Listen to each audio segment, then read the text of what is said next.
Alors justement, je vous ai lu, et c'est ça qui est malin dans ce que vous proposez, c'est que pour être au plus près de la psychologie de vos personnages, on sent que dans l'écriture, vous avez fait attention à la forme, à l'économie des mots, au choix des mots, de façon à ce qu'il y ait toujours cette intensité, cette pression. Merci. Mais oui, oui, c'est quelque chose qui est important pour moi. C'était votre démarche. C'est ma démarche. Ça l'est toujours dans tout ce que j'écris. C'est important de ne pas perdre de temps, en fait. D'aller toujours à l'essentiel. C'est de ça dont on a besoin. Enfin, en tout cas, moi, c'est ça que j'ai envie de raconter. C'est de parler de l'essentiel. Et en fait, plus on l'enveloppe, plus il se noie. Et moins on peut le lire. Dans les dialogues que j'écris en scénario, c'est pareil. C'est attaquer les scènes pas au moment où elles commencent, mais au moment où il se passe quelque chose. Et du coup, oui, de donner à lire, encore une fois, à cette échelle-là, à l'endroit où il se passe des choses, et pas de les enrober. Ça fera un très bon film, justement. Oui, j'aimerais bien, oui. Oui, ce serait... Parce que c'est très visuel, hein, tous les chapitres, c'est ce que vous vouliez donner au lecteur, des images. Oui, déjà oui, et puis c'est comme ça que j'écris en fait, c'est-à-dire que... C'est pas ma faute. Voilà. Je vois. J'écris ce que je vois, ou ce que j'entends, voilà, moi je sais quelle voix est là, je lis, je sais quel est le bruit de la porte d'entrée chez eux, enfin, je vais moi dans ce degré de détail-là, donc après c'est...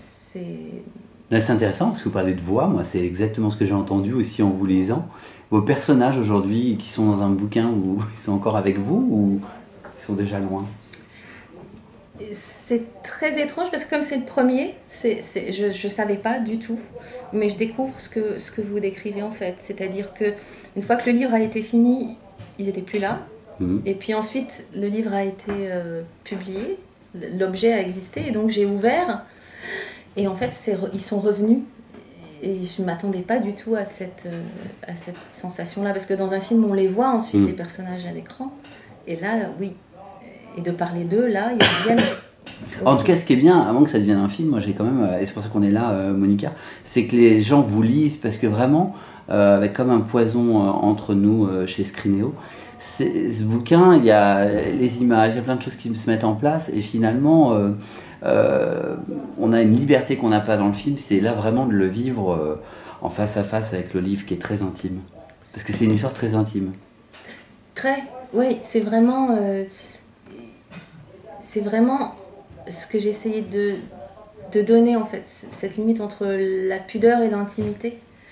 Et de jamais être dans l'impudeur avec elle, avec ce que Julie dit d'elle. Mais oui, d'aller chercher cette intimité-là. Et je pense que, enfin en tout cas en l'écrivant, la dimension du roman, c'est le rapport au temps en fait, qui est essentiel. C'est-à-dire que moi j'ai pris le temps dont j'ai eu besoin pour l'écrire, et merci à l'éditeur de me l'avoir donné d'ailleurs. Et je pense qu'après on peut prendre le temps dont on a besoin pour le lire.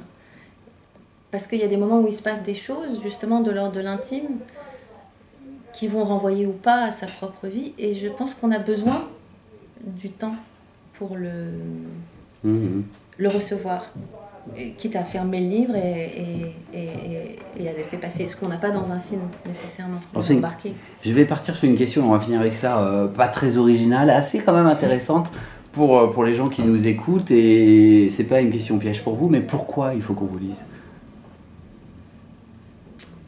Pour ça, pour ce rapport au temps, je veux dire, le roman, c'est ce que ça donne. Ça permet de faire rentrer l'histoire dans son intimité.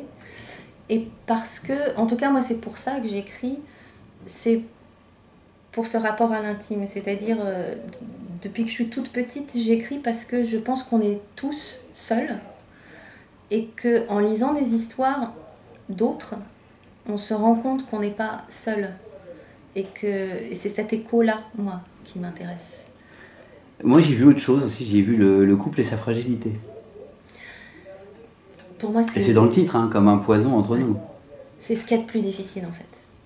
L'aventure du couple, c'est vraiment ce qu'il y a de plus difficile. C'est un équilibre extrêmement fragile.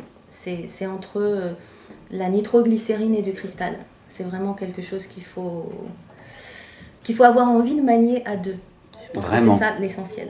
Voilà. Et c'est là où ils n'en sont plus ou pas tous les deux. Eh ben, c'est une belle phrase de conclusion. Monica Ratazzi, un grand merci pour cet entretien. Votre actualité, c'est votre premier roman, vos premiers pas, Comme un poison entre nous, aux éditions Scrinéo. Et nous, on invite vraiment les internautes à vous lire parce que c'est efficace, on voit les images, c'est psychologique, c'est fin. Bravo, un grand merci à vous. Merci beaucoup à vous.